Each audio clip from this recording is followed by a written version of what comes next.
Hi, this is Neil from Pro Tools Expert, and today I'm going to be doing a show and tell of a plugin by a company called MeterPlugs, and this is made in conjunction with Ian Shepherd, who is a UK mastering engineer. So the plugin is aimed primarily at mastering, but it might be useful for other things. Essentially, what the plugin is a tool for monitoring while mastering. And what it does, it listens to your material to be mastered and at the same time can listen after mastering. So it's basically monitoring your raw material and also monitoring your mastered material. So it's basically listening before and after your plugin chain that you use while mastering. And that will become a little bit clearer as I show you how it works. So first off, there are two parts to the plugin. The first part, or the main part of the plugin, is this one you see here. This is called the perception controller, and this is where all the control happens. There's another part of the plugin called the perception source. So let's start with the controller. The controller needs to be inserted as the last item in your chain, in your signal chain effectively. So you put it in, if you look over on my master fader, you put it in as the last item on your master fader. So if you go to your plugins folder, go to MeterPlugs, you'll see perception controller, and that's the one to insert over a stereo channel, so your master stereo channel. Now you also see there's the perception source, that's the other half of the plugin.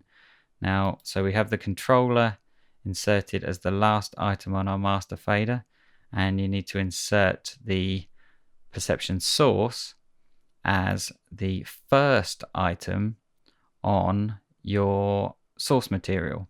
So perception source as the first item on your source material. So this channel here, if you look behind the graphical interface here, this is my piece of audio to be mastered. It's a stereo audio file, unmastered, almost up to level. We'll check out the levels in a minute, but basically I've got the piece of audio here in this track with no other plugins inserted, but I have the perception source inserted as the first item. So that is basically listening to that raw piece of audio, and what it's doing is sending information back to the perception controller. So the perception source doesn't really look like anything exciting. It's just a basic piece of graphic to show you that it's a plugin, and that's sending the raw information to the perception controller here that has a bit more of a exciting looking interface. So the perception source is sending the raw audio data to the perception controller, and then allows it to meter that information, read it, and give you some feedback. So we have your raw audio monitoring sorted. That's the source, listening to your raw audio. You are then able to start doing your mastering, stacking up plugins in your master fader, or even after the perception source if you want to, depending on where you want to stack your plugins up. I've chosen in this instance to work on my master fader. So you'll see a load of plugins here at the moment. This is my mastering plugin chain for this instance.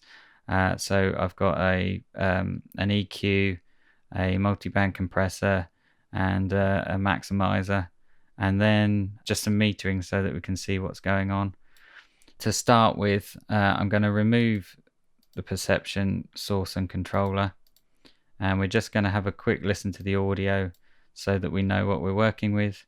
And all the mastering chain is bypassed at the moment, and the only thing that we're listening through is this meter, just to see what's going on. So here's a quick listen to a track. This is a track I remixed a few years ago for a band called Digicore. It's just a piece of audio that I've chosen to use to demo this. So here goes. If I can break through, I can show you that I got what it takes to recover, to fight. So as you can see, it's fairly loud. already, bouncing off 0, but it's quite dynamic as well. It's quite a long travel on the metering at the moment, so a bit of compression will tame that down a bit, take the peaks away,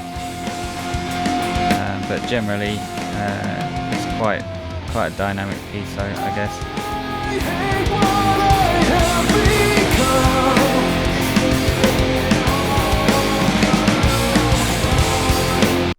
Okay, so that's the source material we're going to work with. What you can do is start to go through and do your mastering. So what I've done is some processing and set up my plugins how I want them for this master, just to save some time. So I'll go through just enabling them, and this effectively now is my mastered version. If I can break through, I can show you that I got what it takes to recover, to fight back, to take hold of my fate. I will take control. Okay, so we have the master version now, and to me it sounds acceptable. I'm not a mastering engineer by any standards, so apologies if it sounds terrible to you, but it's just an example. Okay, but the levels have changed slightly, and I can't really A/B between what I've done and how it was before very easily without bypassing all the plugins on and off. So that's the first thing that perception allows us to do. So what you need to do, as I said before, insert the perception controller as the last item in the plugin chain on the master fader, and then insert the perception source as the first item, and then we can close the interface for perception source because we won't need to see that again. And what we can do is play back again.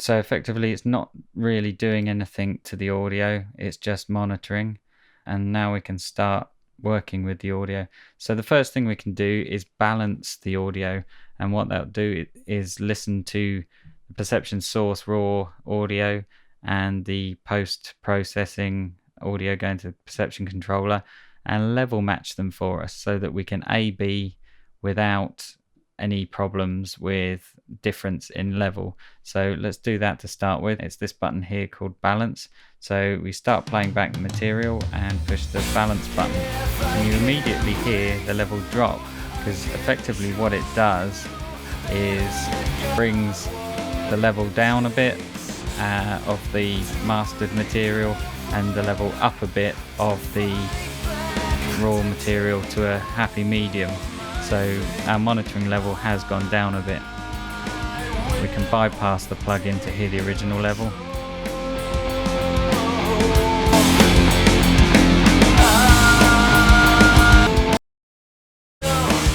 This is our new level to be doing our listening at. Now that we're balanced, we can bypass and listen to the perception source, listen to the raw material.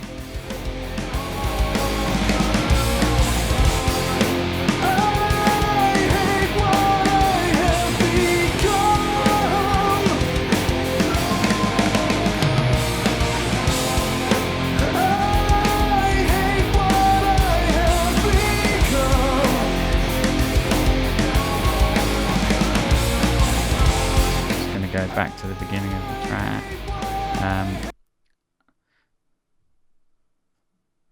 So you can reliably A/B between them now without any level difference.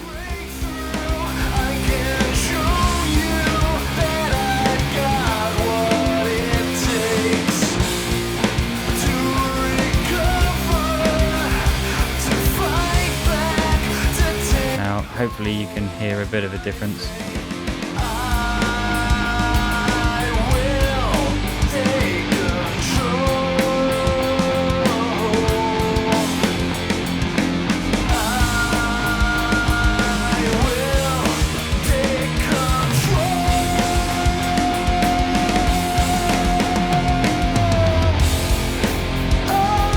I can certainly hear a lot more low end information, so it sounds good to me anyway. Okay, you also might have noticed a very slight delay between bypassing the effects and putting them back again. And that delay is caused because of all the plugins in my plugin chain. So if you look down here, my delay value there is about 3,000, about almost 3,600 samples. And that's the delay that's being caused there. So we have this button here called sync, which will basically compensate for the delay and sync the two pieces of audio together.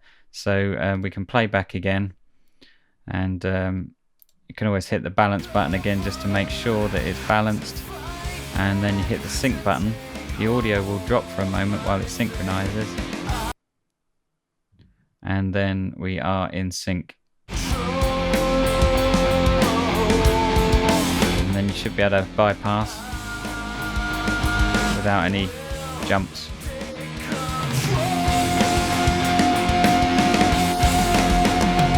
So it's pretty much a good seamless bypass now, and it actually becomes more apparent what differences there are between the mastered and the master version when it's perfectly in sync.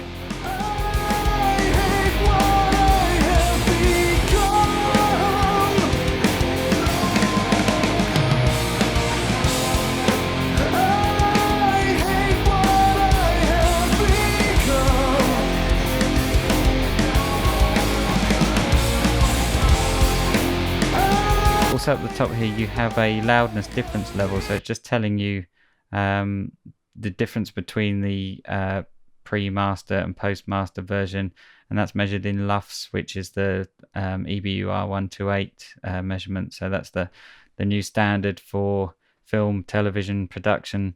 So you know that you're working to the right kind of standard and that your loudness levels are being measured correctly. So so that's good.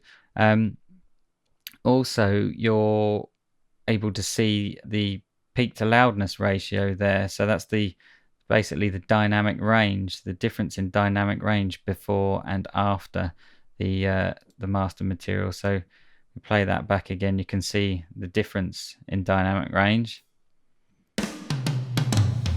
And Ian Shepherd says that as a general rule, if you have the post dynamic range around 8, not really any lower than 8, you will be in a good place.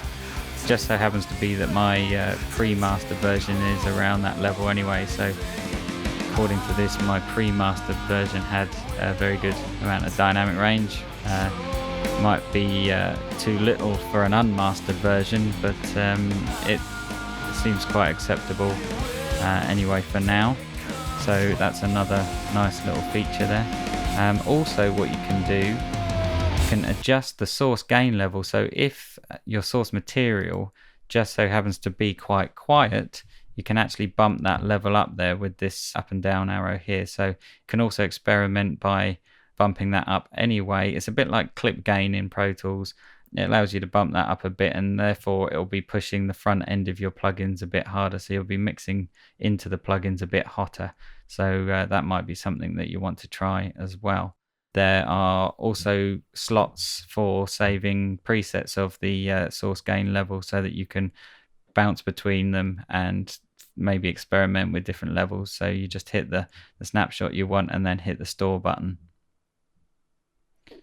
Okay, so that's pretty much the main interface, and there's a little cog wheel here where you can go in and change the reference level for loudness and also the sync time if you really want to, but you don't need to adjust those by default. So I'm just going to go back again and pretend that I'm overcooking it, and you can see the difference in dynamic range here in the plugin. So if I start to play the track back, and if, for example, let's go to the, so if I leave the perception controller open there, and our metering there, you can start to overcook the compression. See the dynamic range dropping right down there. So I'm basically, if I bounced that out, if I thought that sounded good, I'd be flatlining the waveform and it would probably look pretty terrible. So this is actually telling me how far to go back with my compression.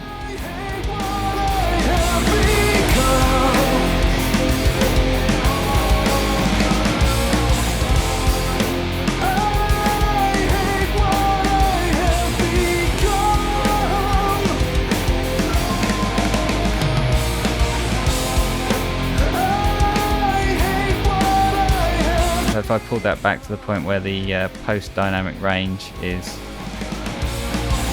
around about 9, maybe 8, that's certainly better. That's where I had it, and it was just doing a tiny bit of attenuation, catching those peaks every now and again. So that was in a safe place, but it certainly tells you if you're completely overcooking it, which is great in itself. So it's ideal for keeping you in check, making sure that you don't go too far with it. And of course, now because we're listening through perception, if we imagine that we've finished our mastering, and we're playing it back, you'll see the metering here is looking quite sensible, but the Pro Tools metering is looking way down low, and that's because perception is intercepting the audio and bringing it down to level match.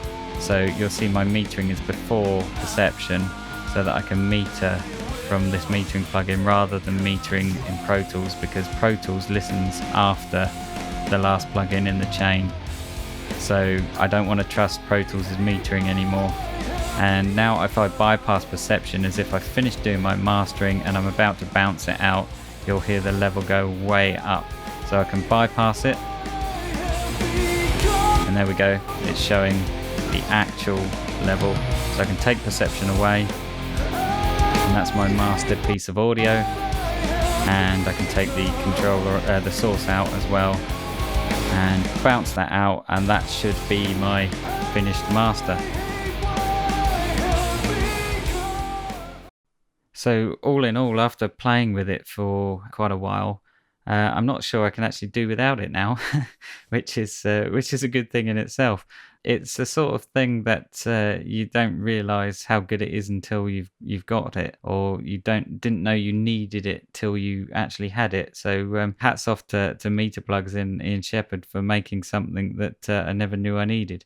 But it really does help with if you're doing mastering, or I mean, I am by no means a mastering engineer, and if you're trying to do mastering and getting thrown by the perception of loudness, because we always have that feeling like louder is better. So you can be going through mastering a track and really slamming it, and you think it's sounding great, but you're actually squashing all the dynamic range out of it, and that whole louder sounds better thing, you often get caught out with that. So this, by equalizing the levels pre and post master, allows you to actually hear what's going on.